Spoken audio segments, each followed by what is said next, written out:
Allah Subhanahu wa taala telah berfirman dalam surah Asy-Syams ayat 9 hingga 10 yang berbunyi a'udzubillahi minasyaitonirrajim. Qad aflaha man zakkaha wa qad khaba man dassaha. Yang bermaksud sesungguhnya berjayalah orang yang membersihkan jiwanya, dan sungguhnya hampalah orang yang kotor jiwanya. Di sini Allah Subhanahu wa taala telah memberitahukan pada kita bahawasanya kebahagiaan seseorang manusia itu dia bergantung kepada bagaimana ia membersihkan jiwa raganya. Manakala kecelakaan juga terjadi kepada manusia apabila jiwa tidak dipelihara dan juga jiwa dia dikotori. Di sini Allah wajak kita bahawasanya beruntunglah, berjayalah, sangat-sangat berjayalah orang yang dapat membersihkan jiwa dia, dan sangat-sangat rugilah bagi mereka yang mengotorkan jiwa dia. Jadi ramai di antara kita kena ingat, kita bila kita sebut benda kotor, maka kita teringat kepada najis. Yang mana bila kita terkena najis, maka kita cepat-cepatlah kita membersihkan najis daripada segala anggota kita. Bahkan kita tak ingat bahawasanya kotor tu kotor zahir. Hak kita takut lagi kotor batin, kotor jiwa kita. Kita pilih najis pun kita rasa kotor cuma dah. Nak semaya tengok dulu. Tengok anggota kita, tengok pakaian kita. Sebab di antara syarat nak sah semaya ni, dia kena bersih daripada najis. Kita kena beza molek tu najis dengan benda hak bukan najis. Kadang-kadang benda tu cuma tapi bukan najis. Kita kulit nebah. Kulit nebah cuma seluar, bukan najis tu. Tak boleh buat semaya. Kita duduk kau seming kalau misalnya kena seluar ke apa, boleh semaya. Najis ni benda hak dia boleh membatalkan sembahyang kita lah bila kena najis. Contohnya air kencing, kita kena nano, kita kena tarik air atau tarik kucing ke, gapo-gapo ke, hak tu najis. Tapi kalau benda kotor tak apa, baju kita perlu tak dedah ni aku nak saling ni, zuhur nak habis ni, sembahyang gitu tak apa. Nak balik kerja, biasalah kerja buat rumah ni nak perlu dengan cuma ke apa, nak saling. Warna aku ni tak ada pakaian ni, macam gitu je. Darah tengok pula. Darah tu najis. Tapi darah kecil tu dimaafkan lah. Sekadar kita kata kalau nak kira sekadar duit 5 sen tu besar sangat dah. Maknanya kita tengok keadaan dia lah. Maknanya sekadar kita kata kita try basuh dulu. Ambil air tek-tek sikit kak. Rasa okey dah. Tak indah juga tak apalah. Titik 2 titik. Lagu tu lah. Setengah orang kata 5 sen, besar sangat 5 sen tu. Maknanya sekadar tengok keadaan suasana darah tu. Kita kena baca misalnya dah. Nak merah habis kain bukan dia lah tu. Tengok-tengok Allah, kain aku merah. Tak boleh lah. Kalau setakat sikit tu tak apalah. Kita pergi basuh-basuh sikit ke, tutup tempat hak kena baca juga, insya-Allah boleh. Ataupun kita bawa motor kadang-kadang mecik air. Mecik air. Air tu air kotor. Dimaafkan juga. Bawa motor kadang-kadang kan, yang mecik dah air tu kan. Tepi-tepi tu macam-macam lah air tu dah. Ada kucing berak ke apa. Dimaafkan juga. Tengok suasana tak hijau kau. Kalau kena tu setakat hak itu tak apalah. Soalan boleh tanya lalu ke? Boleh. Contohnya katalah kita dari satu tempat tu air ni ke tak, yang ke apa? Dia gelepar dah. Dia gelepar, kena kita. Jadi air dia daripada badan dia tu kena pakai kita. Kalau kita yakin tu tak boleh lah. Maknanya kena sambung. Kena sambung. Dah. Dia anjing ni kalau basah, kering tak apa. Air daripada dia tu. Air betul boleh lah. Dia kalau kita ada basing lah, duk tak ada air hujan misalnya dah. tak ada hujan besin luar tu. Apa? Ani gijilak air tu. Tak boleh lah tu. So besin tu kena cuba ambil tu. Kena sama tu besin tu. Ani gijilak sikit lah. Sebab lidah dia tak boleh. Anjing ni basah. Kering tak apa. Kering jamur ke apa tak apa. Bila basah. Tapi anjing, kalau babi tak boleh. Babi tak kira basah ke kering ke, kena sama. Tapi kalau anjing dia basah. Sebab tu nak beringat. Dia basah ke, lidah dia ke. Kalau kering tak apa. Cuma tak digalak ke anak main anjing ni. Tak peluk-peluk ke apa. Tak, semua berkaitan gitulah. Kita kena ingat, kalau boleh cuba kita bezakan. Tak, kalau kotor tidak melibatkan najis, tak ada masalah, boleh buat sembahyang. Tak, kita peluh kau. Tak, kadang-kadang cuma sikit kau, tak apalah kotor. Tapi kalau najis walaupun sedikit, tak, kita kena tukar pakaian. Tak, kita masuk bilik air kau, terkencing tak, terkena spender kita, tak boleh lah tu. Nak tukar lah kakak sarung kau. Tapi kalau yakin tak ada gapo aku sana ni. Masuk bilik air aku yakin tak ada gapo-gapo, tak boleh buat semaya seluar sana ni. Kita tengok ada yakin kita. Tak yakin. Begitulah berkaitan dengan najis. Hak tu dia panggil kotoran zahir. Cuma kotor hak batin. Hak ni berkaitan dengan dosa lah. Dosa kita titik hitam bila kita buat satu maksiat, titik hitam. Allah titik dalam jiwa kita. Satu titik hitam. Jadi cara nak bersih, dia kena perbanyakkan istighfar dan bertaubat kepada Allah Subhanahu Wa Taala. Insya-Allah boleh bersih. Cara bersih dia, kita cepat-cepatlah istighfar dan kita bertaubat kepada Allah Subhanahu Wa Taala. Jiwa yang cemar ialah jiwa yang lama kelamaan dia akan berpenyakit. Ingat. Kalau kita tak bersih cepat-cepat, dia akan pergi ke penyakit. Borak jadi penyakit. Dia berpenyakit. Waktu panggil penyakit jiwa, penyakit hati tu.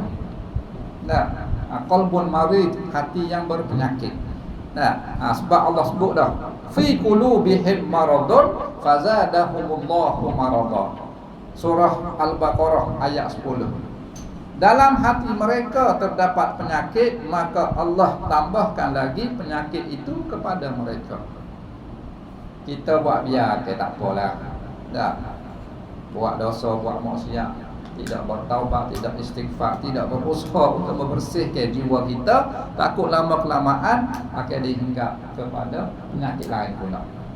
Penyakit yang menyebabkan bukan penyakit hak boleh kita berubat ni di dunia, tapi penyakit ni dia akan bawa sampai pada akhirat. Penyakit qulubihim maradun, hati mereka terdapat penyakit. Kalau atas dunia ni penyakit jatuh, buah pinggang, kecil manis, darah tinggi ke apa lagi, kolesterol lah macam-macam. Hak ni penyakit dunia. Penyakit ni dia akan apa? Dia akan berakhir dengan kematian. Bila mati tak ada dah penyakit ni. Dalam kubur tak ada dah. Dalam kubur tak ada darah tinggi, tak ada kecing manis dalam kubur. Tapi penyakit hak qulubihim maradun ni dia akan bawa sampai ke selepas pada mati. Penyakit-penyakit yang kita takut. Sebab itulah kita kena sentiasa berusaha untuk periksa penyakit jiwa kita. Kita pergi cek semua dah 10 sekali. Klinik. Doktor kata, tak makan ubat ni. Tahu doktor. Jangan tu main-main doktor ni. Dah kita makan doktor. Tak makan ni. Tahu dia. Kita pergi cek semua siap bulan. Kalau berasa okey kot 2 bulan sekali. Berasa tak okey sebulan sekali. Hak tu kita pergi cek periksa penyakit atas dunia. Jadi penyakit akhirat pun kita kena cek juga. Kita kena sentiasa memeriksa penyakit jiwa kita. Mungkin ramai yang tidak tahu penyakit jiwa inilah yang akan dibawa ke kubur dan alam akhirat nanti. Hak ni hak takut. Sebab itulah Allah kata dalam surah Asy-Syu'ara ayat 88 hingga 89 yang berbunyi a'udzubillahi minasyaitonirrajim. Allah kata yauma la yanfa'u malun wala banun illa man atallaha biqalbin salim. Allah kata Hari yang mana padanya harta, benda dan anak pinak tidak dapat memberi pertolongan sesuatu apapun, illa man atallaha biqalbin salim, kecuali orang yang datang menghadap Allah dengan hati yang selamat. Allah pesan dah kita, nak pergi jumpa aku esok-esok, mu kena selamat jiwa mu dulu. Comel jiwa mu, tak bersih jiwa mu, jangan biar ada kekotoran. Sebab syarat nak masuk syurga ni, dia kena bersih, kena suci. Suci zahir dan suci batin. Nah, ahli syurga, dalam syurga ni dia bersih lakon. Anggota kita bersih, jiwa kita pun bersih. Nak masuk syurga pun itu syarat utama, dia kena bersih daripada segala dosa. Nah, hati yang mengajak kepada kejahatan itu digelar jiwa yang jahat, nafsu ammarah dia panggil. Allah kata innan nafsa la ammaratun bisu illa ma rahima rabbi. Surah Yusuf ayat 53 yang bermaksud sesungguhnya nafsu manusia itu sangat menyuruh melakukan kejahatan kecuali orang-orang yang telah diberikan rahmat oleh Tuhanku. Nah, ayat kata bila jiwa kita kotor, nafsu pun senillah. Dia nak ajak kita buat perkara-perkara yang jahat. Dia senil. Sebab benda tu kotor dah. Dak benda tu tak syamil dah. Dak benda tu tepat dia tu tepat tak syamil dah, tepat kotor dah, maka senil. Nafsu dia duduk, nafsu nak jahat dak untuk nak mengajak tuan dia saling kepada melakukan perkara-perkara yang jahat. Kecuali orang-orang hak diberi rahmat oleh Allah. Nak Allah jaga. Tak dengan sebab dia sentiasa berdoa, dia sentiasa baca ayat-ayat peninding dan gapo, Allah jaga dia. Tak mati dak habislah. Tak digoda oleh syaitan dan juga nafsu ammarah. Sebab itulah kita kena ingat nafsu ammarah ni lah. Bila dia tahu jiwa kita kotor, maka dia tambah untuk kita buat segala penyakit jahat dan akan timbullah berbagai-bagai jenis penyakit. Penyakit hati yang kita duk belajar dari kitab tu macam-macam tu, dia mari daripada jiwa kotor. Jiwa kotor, maka nafsu senil untuk nak mengajak melakukan perkara-perkara yang jahat, terutamanya penyakit-penyakit jiwa sana. Di antaranya apa? Contoh dia hasad dengki. Hasad dengki. Hasad tu bahasa Arab, dengki bahasa Melayu. Kita campur sekali. Hasad dengki. Oh, dulu. Hasad dengki mula. Hasad dengki ni ulama kata maksud dia iradatu fi izalati ni'matil akhari. Maksud dia seseorang itu dia menginginkan hilang nikmat orang lain. Itu dengki. Bila orang dapat nikmat, kita rasa nak suruh dia hilang, tak sedap hati kita, serabut. Bila orang dapat nikmat, alah aku serabut lah dia ni, beli kereta baru lah masalah. Dah, nampak orang naik pakak, aku serabut lah, tak sedap duduk lah dia, suruh serah. Orang naik pakak, tak apa, tak ada saja.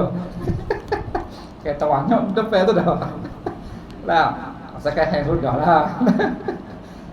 Ataupun anak sahabat dia berjaya contohnya. Dia berasa tak sedar hati, dah suruh serah. Dia rasa nak suruh hilang nikmat. Dan kalau orang hilang nikmat, dia rasa suka, gembira. Orang dapat musibah, dia suka. Ni hasad. Orang dapat musibah, orang tak jaga, orang kapal, orang nego rugi, kau kapal, kau suka dia pandai muka tu. Kau jadah itu. Lah. Tak boleh. Kira satu tu macam-macam lah. Kau ni dipanggil hasad dengki. Hasad dengki ni penyakit yang sangat berbahaya dan dia boleh kikis amalan kita. Kena beringat. Amalan kita dia boleh kikis sikit. Takut. Di antara penyakit jiwa hak takut lagi ialah sifat tamak halaba. Tamak terhadap dunia. sehingga lalai terhadap akhirat.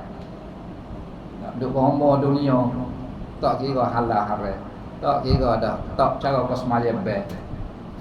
Ngomong janji aku boleh dunia. Nah, ana yang punya.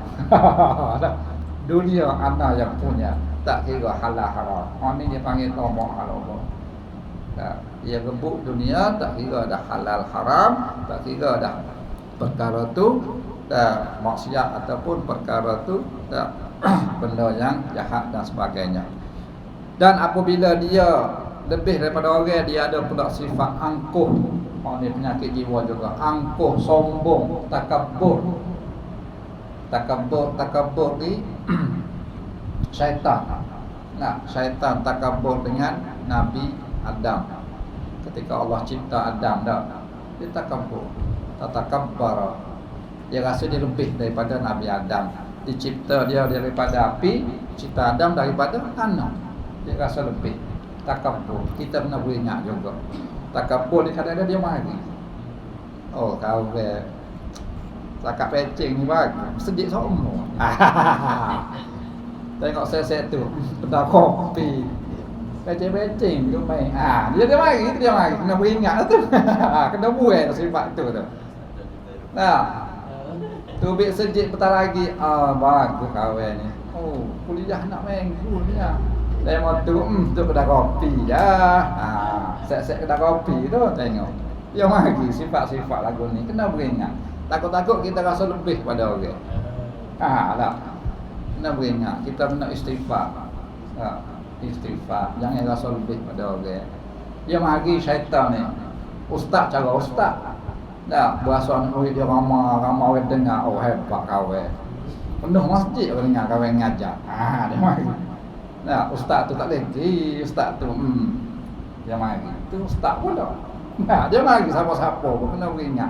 Hak ni takabbar, takabur sifat daripada syaitan.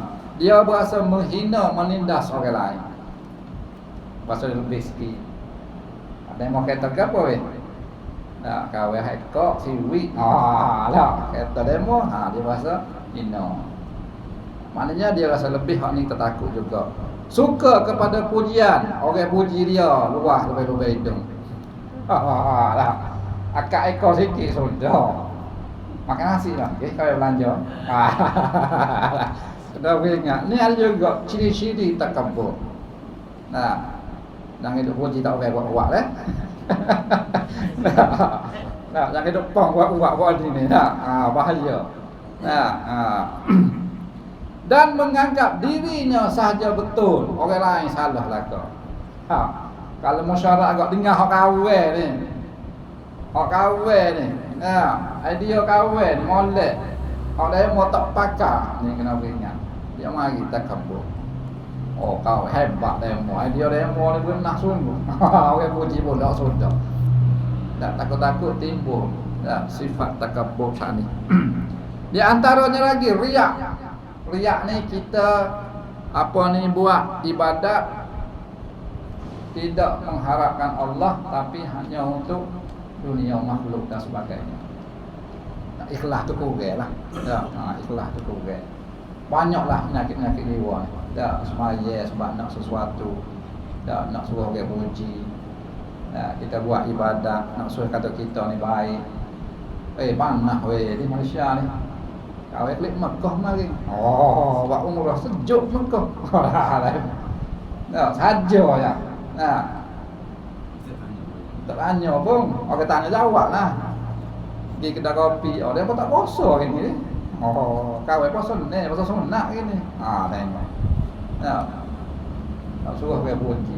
Dia pun nampak ngatuk. Malam pukul 3 kan tahajud. Buat ngatuk, buat lembek je tak. Tengok. Kena beringat benda-benda gini. Biarlah orang tak tahu tak apa, asalkan Allah tahu kita. Kita nak keredaan Allah Subhanahu Wa Taala. Di antara ciri-ciri jiwa yang berpenyakit, dia mengamalkan ibadat pada Allah dengan cuai dan sambil lewa. Buat ibadat sambil lewa. Allah kau yang malah. Tebal ni kau semaya ni. sambil lewo. Ya. Jiwa dia tak apa semangat, tak ada rasa kelazatan nak beribadat. Sebab apa? Sebab jiwa dia kotor. Sebab jiwa dia kotor. Di antara lagi ciri-ciri dia lupa kepada kematian, lupa kepada dosa, lupa kepada pahala dan akhirat. Tak cara dah, tak ingat mati. Nah. Tua tu dah duduk atas kursi roda dah. Bini tolak kursi roda. Nah, jumpa retin boleh buat nama dua ni. Tengok. Bini tolak kursi roda dah tu. Boleh hati buat nama dua ni belakuk tak kau bini. Allah. Nak ayat kata dak jiwa. Nah, jiwa masa muda lagi. Tua juga Allah jalan pun tak gerak. Nah, ayat kata lupa kepada kematian, lupa kepada dosa dan lupa kepada akhirat. Oleh itu menjadi kewajiban ke atas kita orang Islam ini supaya sentiasa membersihkan jiwa kita. Cuba cuci jiwa kita, cuba kita sentiasa jaga, kita bersih semua, insya-Allah kita akan menjadi hamba Allah yang sentiasa menjadi hamba Allah yang bersih. Kita perlu sedar bahawa jiwa kita didorong untuk buat baik dan buat jahat. Kita ada dua.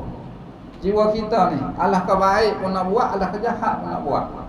Cuma maka kita itu perlu menggunakan akal fikiran kita yang berpadukan keimanan kepada Allah untuk membezakan yang mana yang baik dan yang mana yang jahat.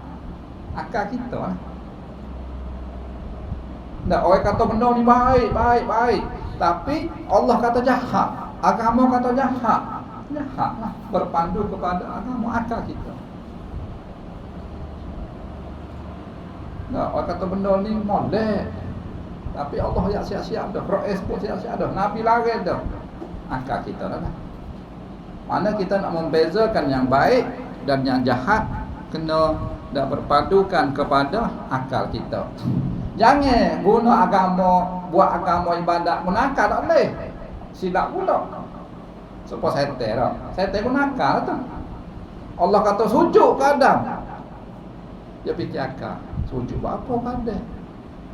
Aku buat pada api. Ada buat pada tanah. Tak okey api sujud pada tanah dia pun akal. Kau tu salah. Tak kena. Kau tu dia panggil bila Allah perintah apa-apa kita kena fikir akal dah. Kuat. Allah suruh semaya. Allah suruh puasa lapar. Saya nak fikir lapar. Puasa. Allah suruh keluar zakat. Habis bitih lah. Kawai duk cari pagi bitih. Tak kumpul-kumpul keluar zakat. Tak sudah mikir. Allah kata keluar zakat, keluar. Kalau fikir dengan akal habis. Agama fikir dengan akal. Kita ambil contoh dah. Orang Tino dah. Orang Tino dia uzur. Yang mari kita datang kita. Puasa. Tak boleh puasa. Semaya. Tak boleh semaya. Tapi semaya tak kena qada. Puasa kena qada. Pelik tak? Padahal semaya dengan puasa ni besar semaya. Kita bikin akal kita ni tak? Semaya ni dia agama. Rukun Islam tak? Lepas kelima syahadah semaya. Puasa ni yang ketiga. Tapi orang Tino bila dia uzur boleh puasa, tak kena, apa ni kena qada. Semaya tak kena qada. Sepatutnya semaya lah kena qada. Puasa tak kena. Kita bikin akal kita tu tak? Tapi dah agama kata lah betul. Orang perempuan puasa kena ganti balik 7 hari dia uzur. Ganti 7 hari. Semaya tak kena.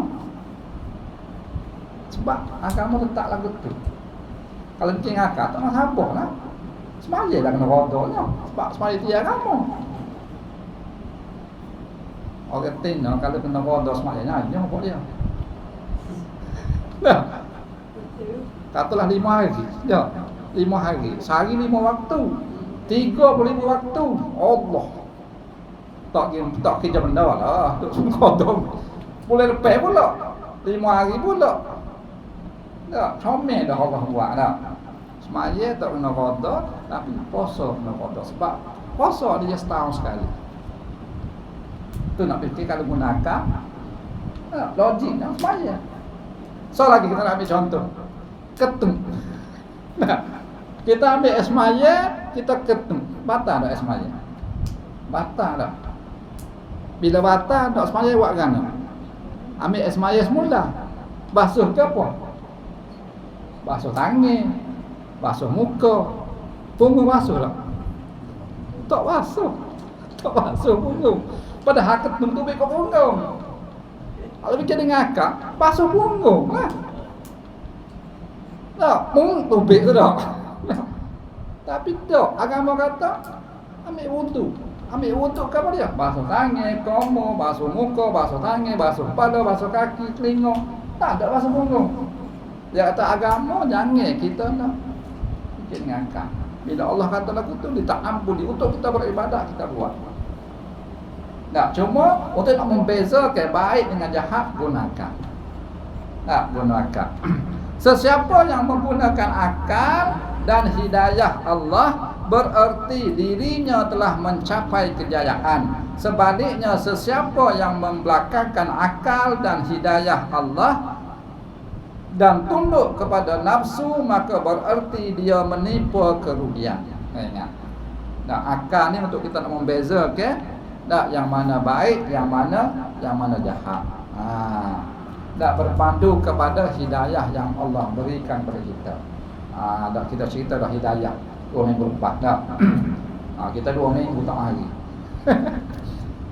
Betul awak cuti baru ni pok saudara kita nak mati. Muda lagi. Kalau 45 gitu mohon. Dah 2-3 hari mak saudara kita pula mati di Kuala. Gilah Kuala. Duk lama asrama lah kapo. Duk tak lama tu anak saudara nikah pula dah. Kalau molek berlepas tu. Nah. Waktu tak air ngajar tu. WhatsApp lewat bawah ni dah. Tak ingat. Duk kalau sudahlah kata kat ngori WhatsApp. Minta maaf lah. Nak ayat kata begitulah. Nak ayat kata akal sebagai panduan untuk kita nak membezakan antara yang baik dan yang jahat. Tegasnya seorang insan tidak akan dapat mencapai darjat yang sempurna selagi sifat-sifat keji masih bertapak dalam jiwa mereka. Malah mereka akan menjunam ke taraf yang lebih rendah lagi, ke taraf haiwan. Ingat, selagi kita jiwa kita cuma kotor, jangan harap Allah nak angkat darjat kita. Bahkan Allah akan turun darjat kita. Sebab Allah sebut dah dalam surah Al-A'raf. Allah kata, "Walaqad zara'na li jahannama katsiran minal jinni wal ins lahum qulubun la yafqahuna biha wa lahum a'yunun la yubsiruna biha wa lahum adhanun la yasma'una biha ulaika kal an'am bal hum adall." Allah kata, sesungguhnya kami sediakan neraka jahanam itu daripada manusia dan juga jin. Lagu mana? Allah beri hati kepada mereka tetapi mereka tidak mahu memahami kebesaran Allah. Allah beri mata kepada mereka, mereka tidak mahu melihat kebesaran Allah.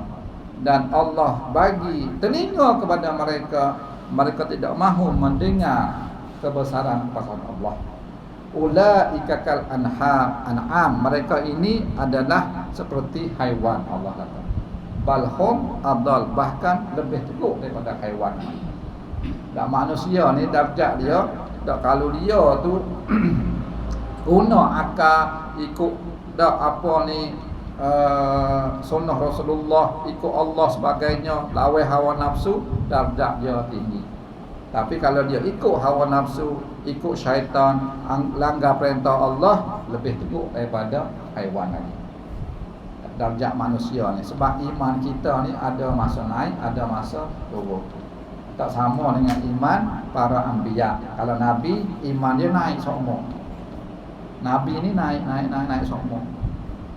Kalau malaikat iman dia sama, tak naik tak turun.